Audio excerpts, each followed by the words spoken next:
Betsy Behrens. It's actually Elizabeth, but I do go by Betsy. And I'm a recruiter with PTI. I actually started out in the industry as a driver. I drove for almost 12 years, so I liked it.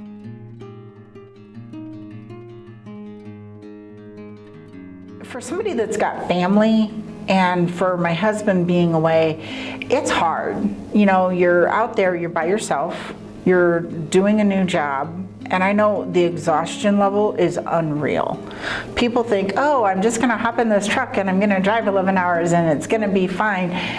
You're making thousands of decisions a minute, literally, and it is exhausting. There were nights I didn't even eat supper. I literally would park at the truck stop, pull my drapes, crawl in bed, and not move for the 10-hour break that I had.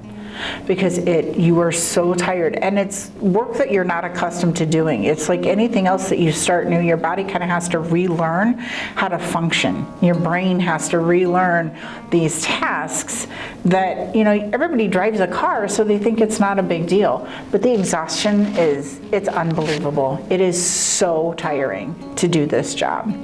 But really, getting proper sleep, turning the electronics off, put the phone away. You know, when it's time to go to bed, go to bed. Leave your phone up in your cup holder. You know, the tablets in the trucks have alarms on them. Use that. You don't need your phone right by your bedside.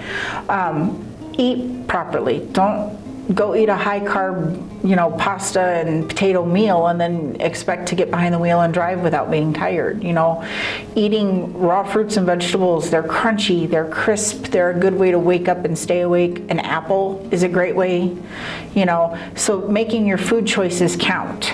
And then just really getting good rest and staying hydrated.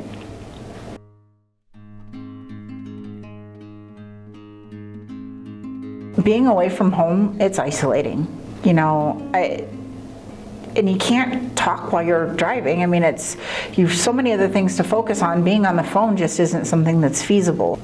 We have a routine that we've fallen into, and we make sure we talk a minimum of 3 times a day. We call each other first thing in the morning before he's driving and before I'm out of the house for work.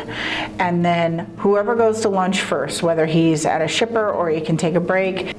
And then we have something that we call first guy. So that's the phrase we use in our house. And what first guy means is the first guy that's going to turn in for the night, they call the other person.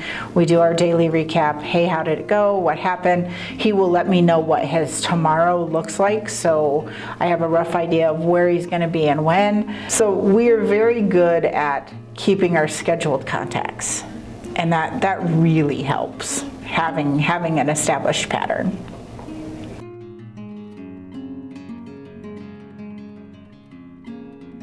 When you're assigned a truck, you really need to take to heart that is your space. Make it your second home. Even to this day, I am as comfortable in our semi-truck as I am in my own bed. And honestly, I sleep better in the truck. So, you know, bring good bedding. Don't just like throw a sleeping bag on the mattress and call it good. Bring a nice set of sheets, bring a good comforter.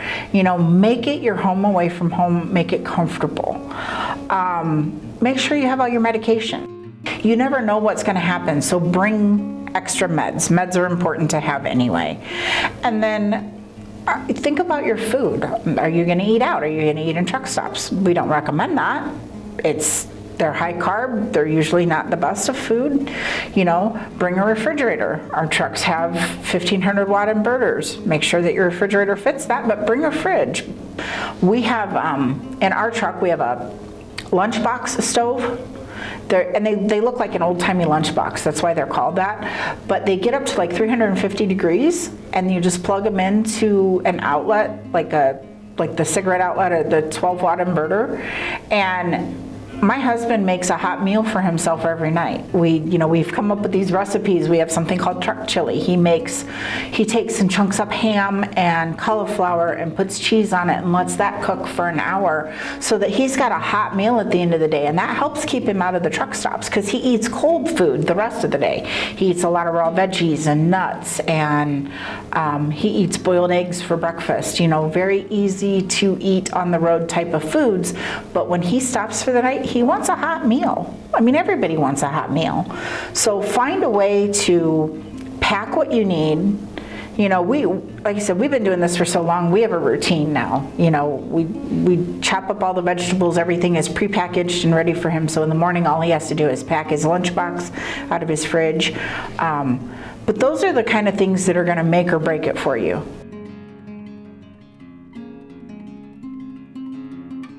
Just be patient. It does get easier. I mean, for me, it was around the 6-month mark when I went, I can do this, but it took me a full 6 months to get there. I mean, the first 6 months I was like, what have I gotten myself into? Am I capable of this? There's all this questioning, you know, and you've spent all this money on school and getting your CDL. So now you feel obligated to do it. But here's the thing, give it time, give yourself some grace.